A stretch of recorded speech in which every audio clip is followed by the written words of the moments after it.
a sports card podcast where we tackle the hobby's hottest topics in depth to help you navigate the sports card landscape and enjoy the hobby we all love. Here's your host, John Newman.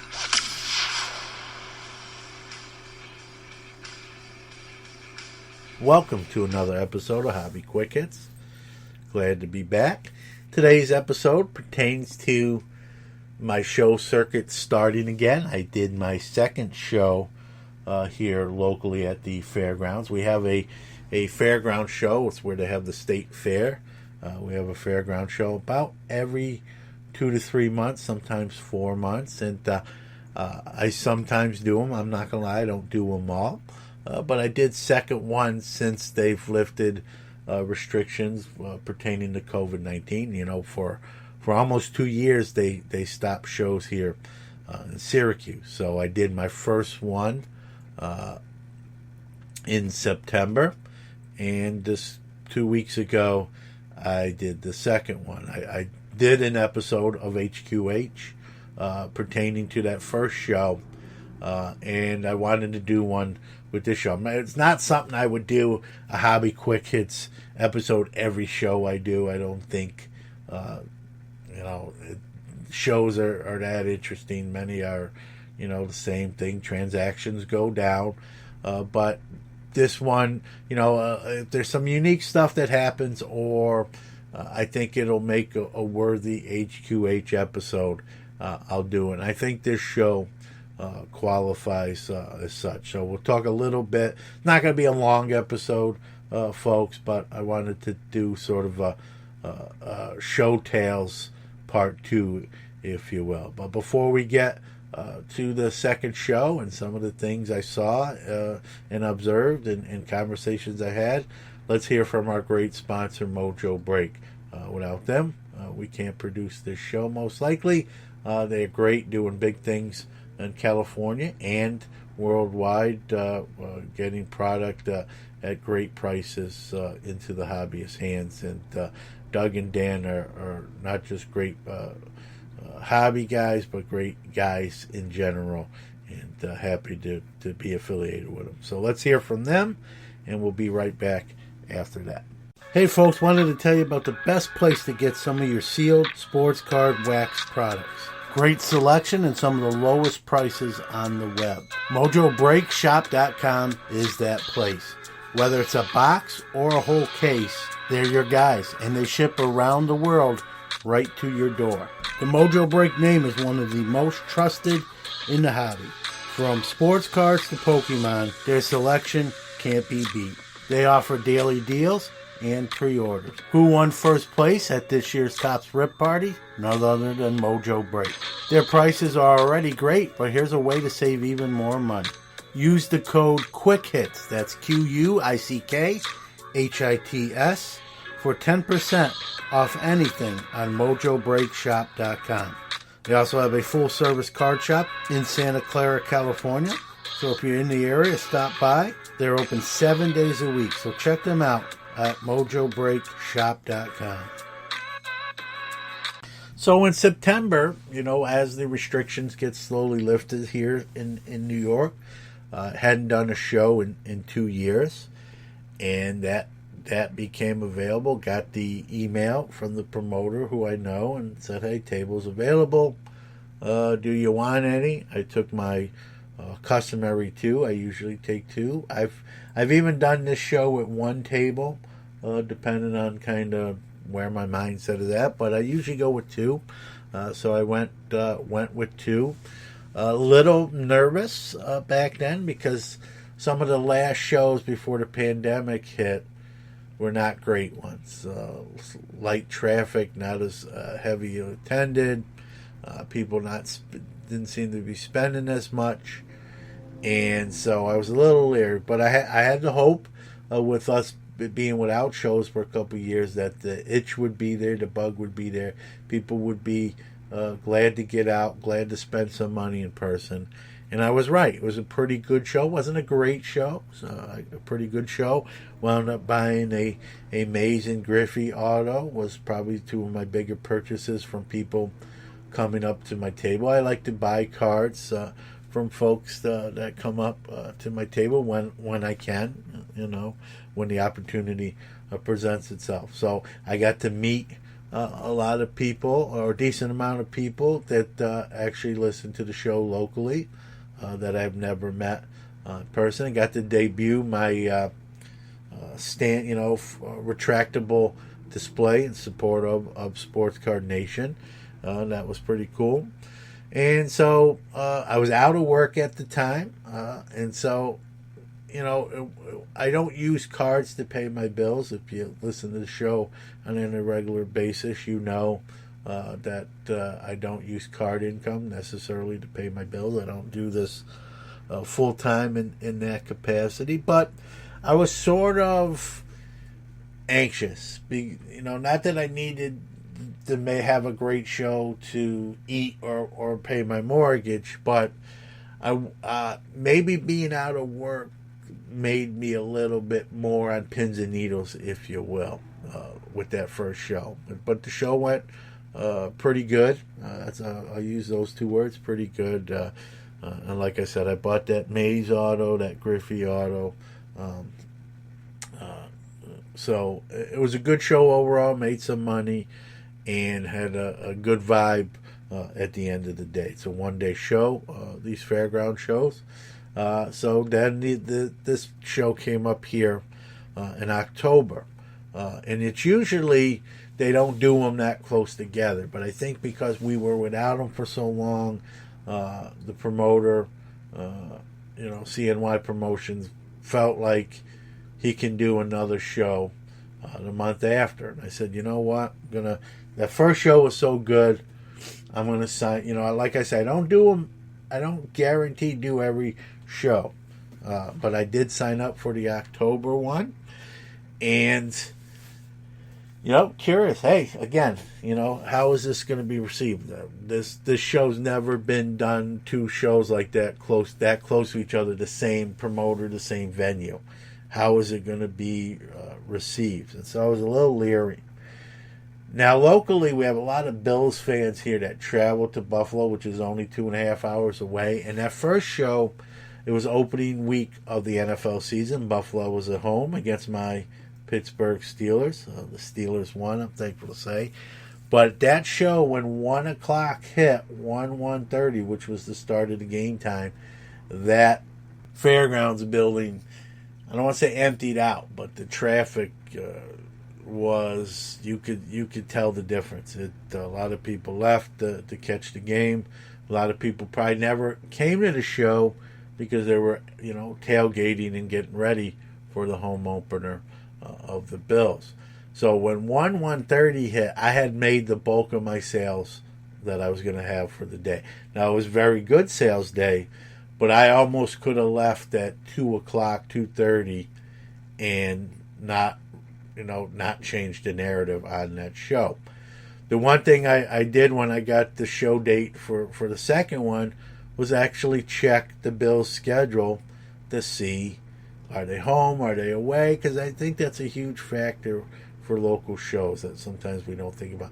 This isn't like a Dallas card show where people are flying in from all parts of the country. This is a big local show, but what's going on around you will have a direct impact on attendance. So when I got the date for the second show, I checked that. First thing I did was check that Bills. Are they home? Are they away?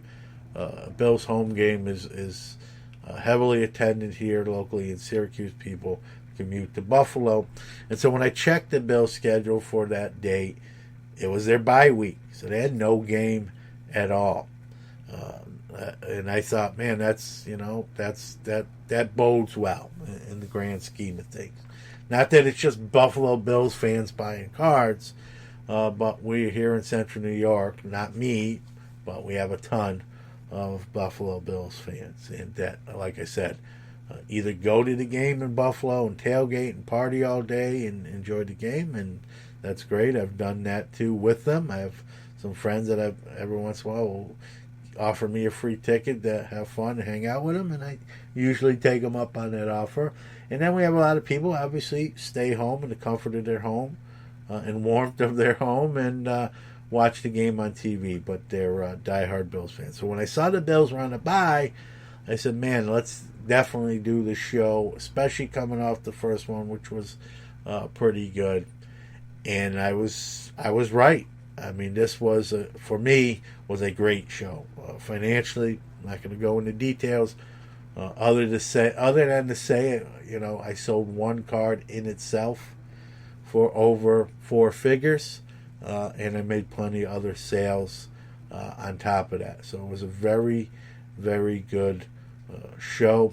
I was in a good frame of mind. I hadn't started my new job. Yeah, actually, I had started my new job. I was a couple days in. I started on a Wednesday. The show was on a Sunday. So I was in a good frame of mind, really loving what I was doing.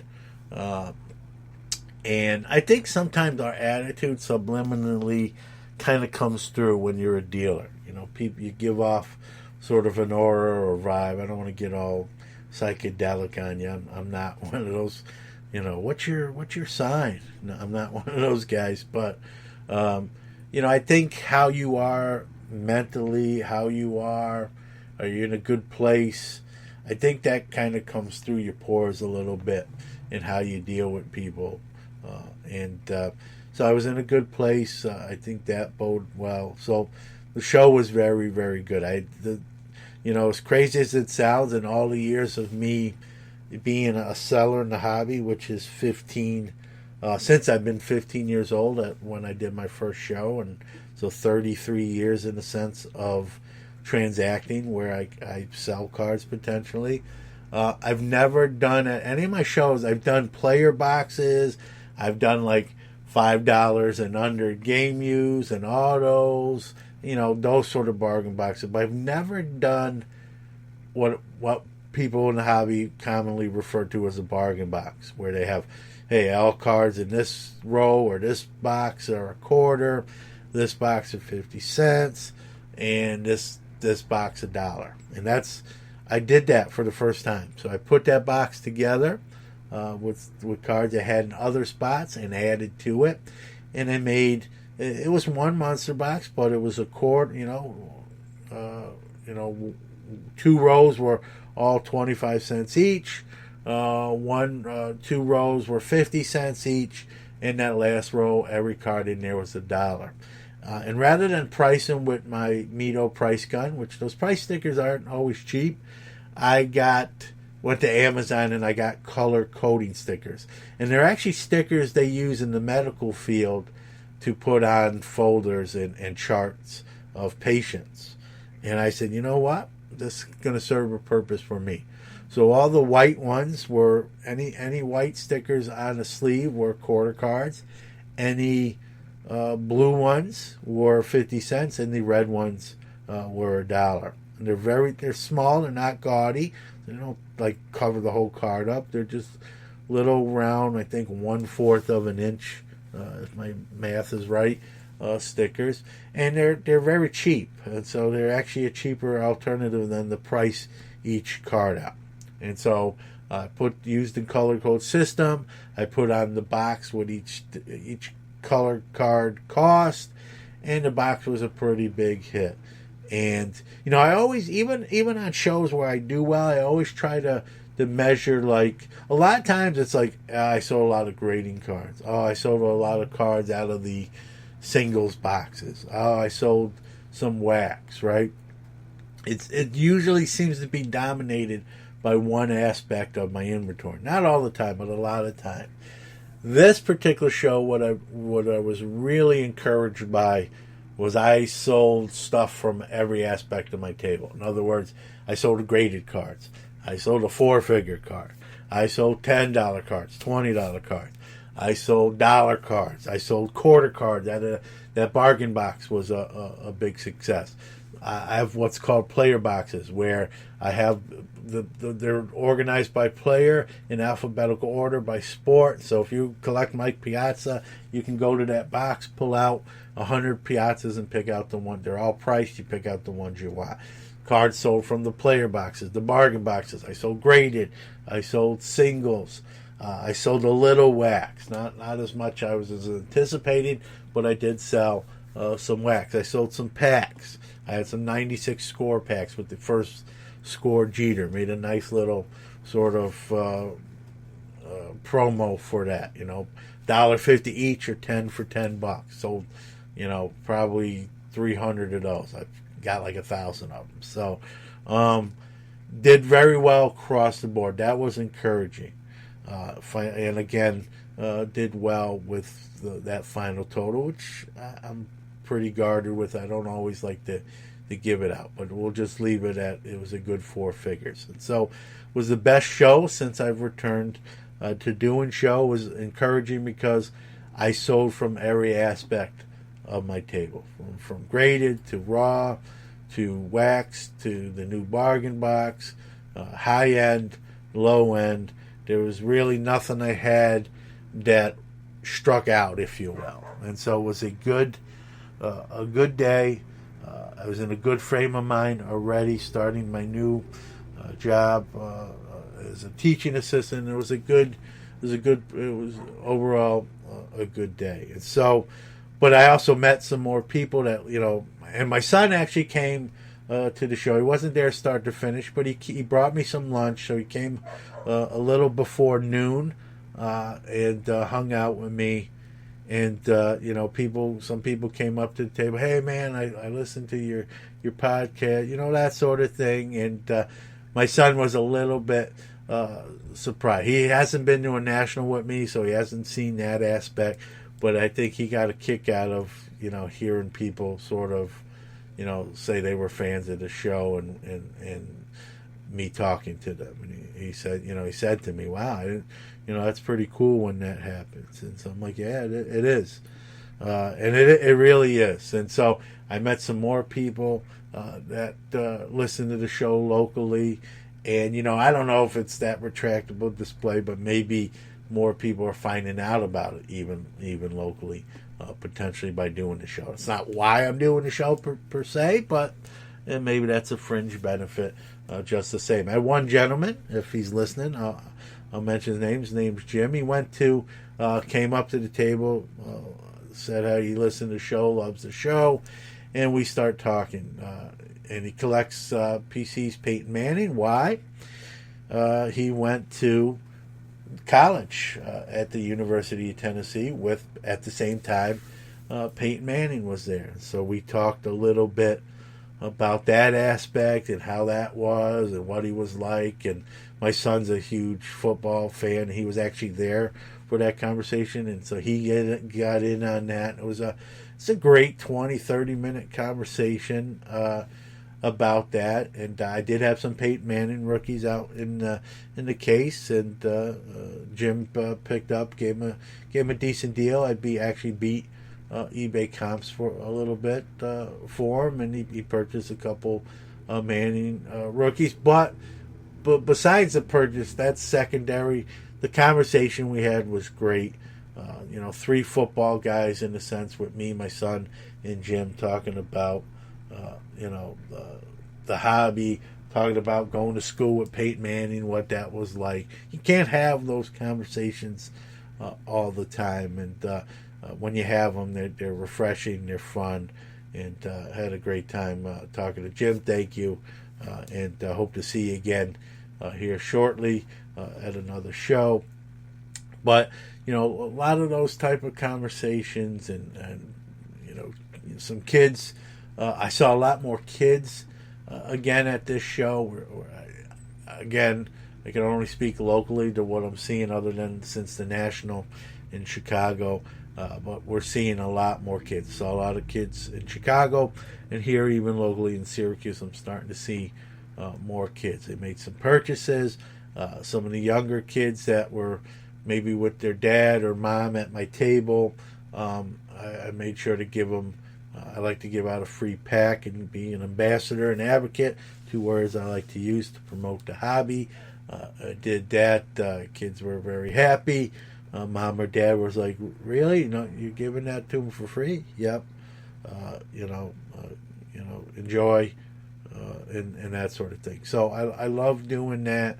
I love that in-person interaction. There's something to be said about a show. I've said it millions of times. I'll say it again and again. That interaction with people is important. It's tremendous. I had another gentleman who listens to the show.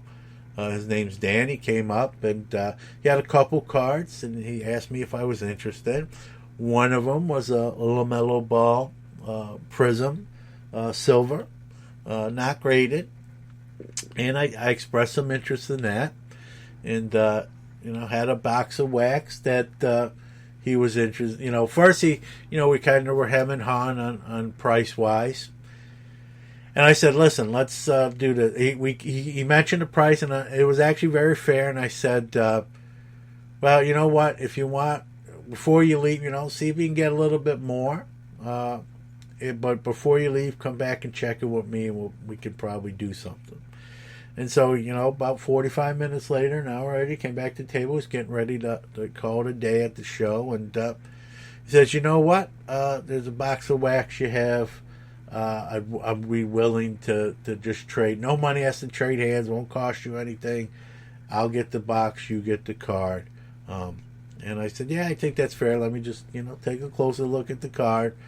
Did so, and we made that trade. So acquired a LaMelo Ball Silver Prism, and I'm not being slick. I told Dan just when I made the deal, it's he knows my terminology, right? I use a term in the hobby. It's a cooking term, right? But I use it hobby-wise. I call it marinate, right? It's going to be a card I marinate. When I made the trade with him, I didn't put it out in the case. I just put it away, and probably just going to keep it. LaMelo Ball's in the second year in the league and performing very well, but it's a card I perceive to go up in value, like some things do, and so I'm gonna kind of sit on it, marinate on it, and then at some point later on maybe consider marketing it for sale. Something I do, it's like prospecting, right? Not exactly the same, but you buy up in baseball. You buy up a guy in single or double A, and you sit on them, marinate them, and you hope your patience pays off, right? So that's what I'm going to do with this card. And again, I was very transparent in telling them.